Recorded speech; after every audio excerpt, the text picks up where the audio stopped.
मेरे श्यामा तेरे मिलने का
प्रभु श्री रामचंद्र जी सबरी के आश्रम की तरफ बढ़ रही है।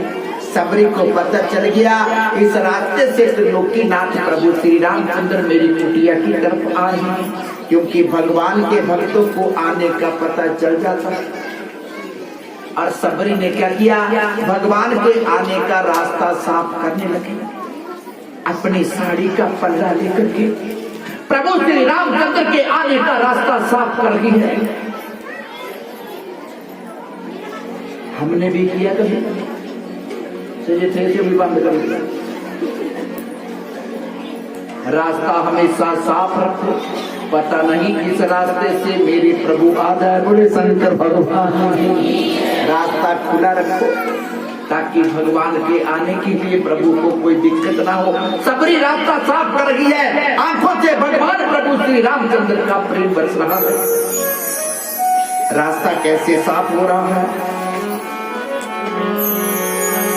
मैं तो कर रही रास्ता साफ मेरे घर राम की आंखें, मैं तो कर रही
गोकुल मथुरा कहाँ है? मथुरा गया है कोई? और तेरे ही पर कंस नहीं मिल गया ना, है ना? गया तो बथेरे पर कंस नहीं मिल गया। बोले शंकर भगवान बस तो याद रखना, सौदा अंदर है, खरीद बाहर कर रहे हैं, नहीं मिलेगा। फिर ये जगह पे दुकान बढ़िया थी, सौदा नहीं था क्यों लेना है? अंदर मथुरा है और कंस भी आज भी बैठा है। ये जो पड़ोसी को बुरी नजर से देखना, लोग काले रास्ते रोकना, सड़क नहीं देनी पड़नी, एक कंसा, इसी को कंस कहते हैं। बोले शंकर भगवान मत रुको,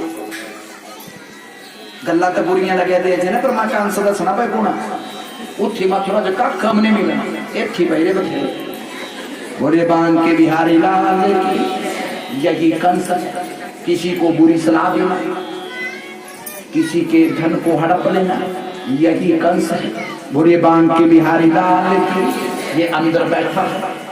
अंदर गोकुल में कन्हैया भी बैठते हैं, क्योंकि हम जिंदा तब तक हैं जब तक मेरे कन्हैया अंदर हैं। जिस दिन कन्हैया निकल जाएंगे उस दिन शमशान को चले जाएंगे। बोले शंकर भगवान की।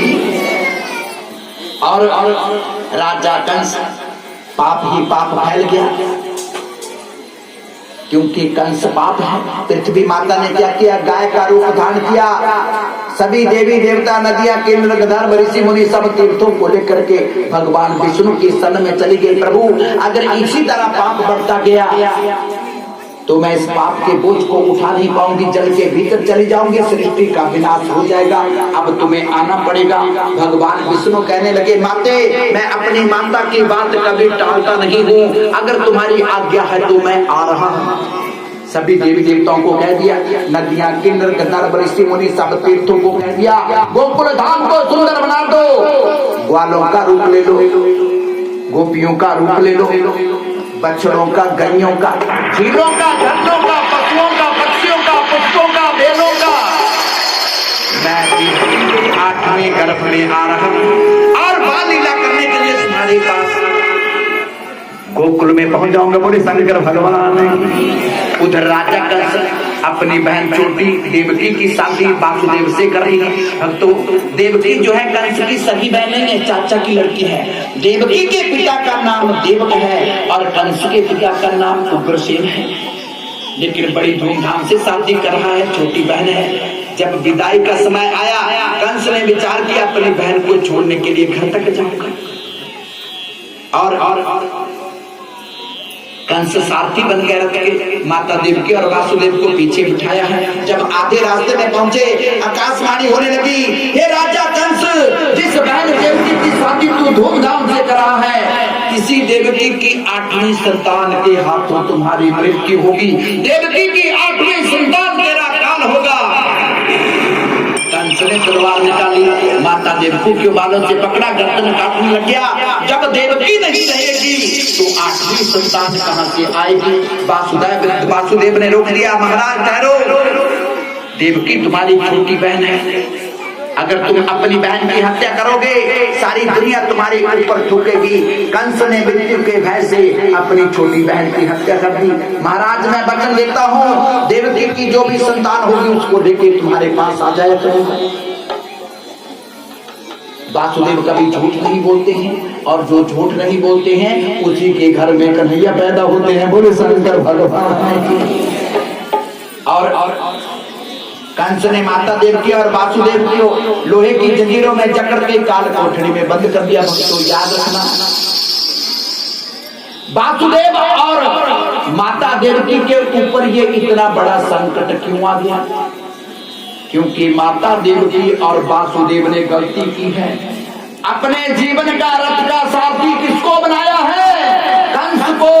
और कंस पाप है। भगवान यही कहते हैं, अगर तुम भी अपने जीवन के रथ को चलाने वाला पाप बनाएंगे तो तुम भी माता देवकी और वासुदेव की तरह संकट में पड़ जाओगे।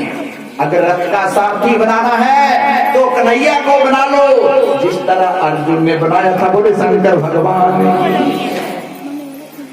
अब समय बीतने लगा, माता देवकी की पहली संतान पैदा हुई।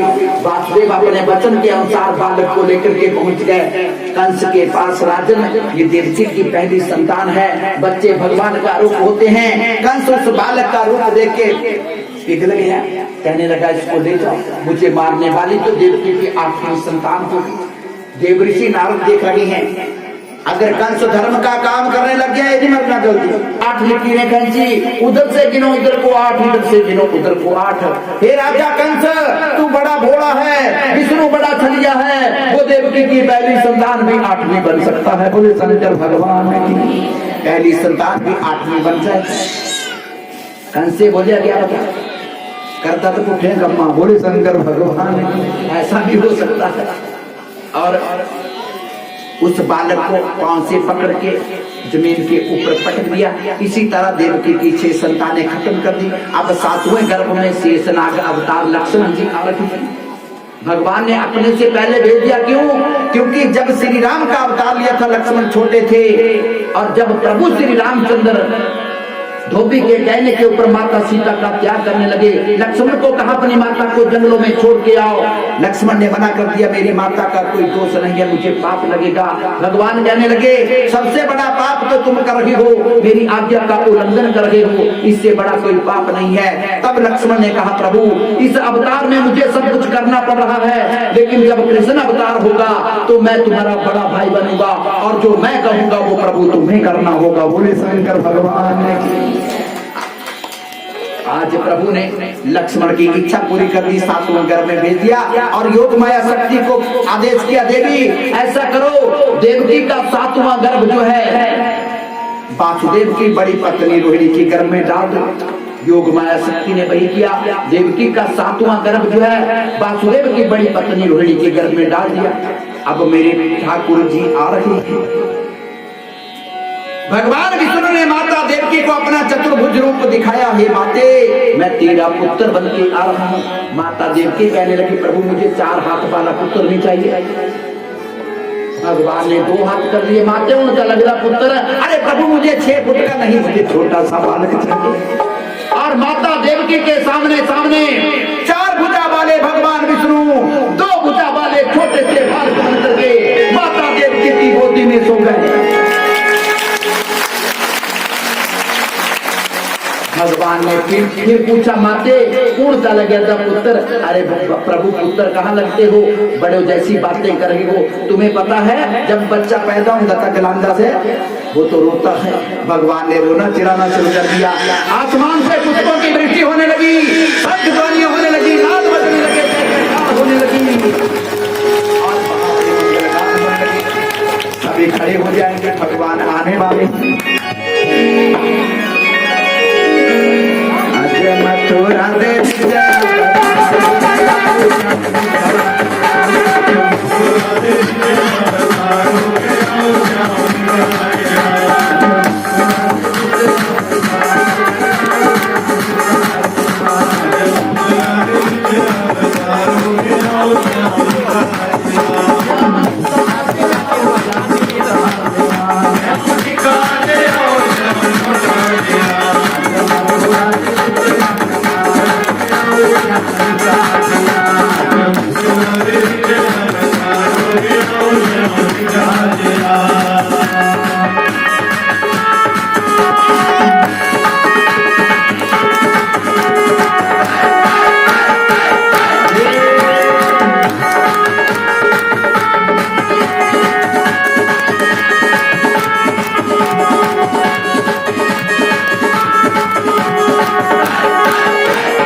हमारे 5वें दिन की कथा को विराम हो चुका है और देखिए किस तरह से सभी भक्त लाइन वाइज आके माथा टेक रहे हैं।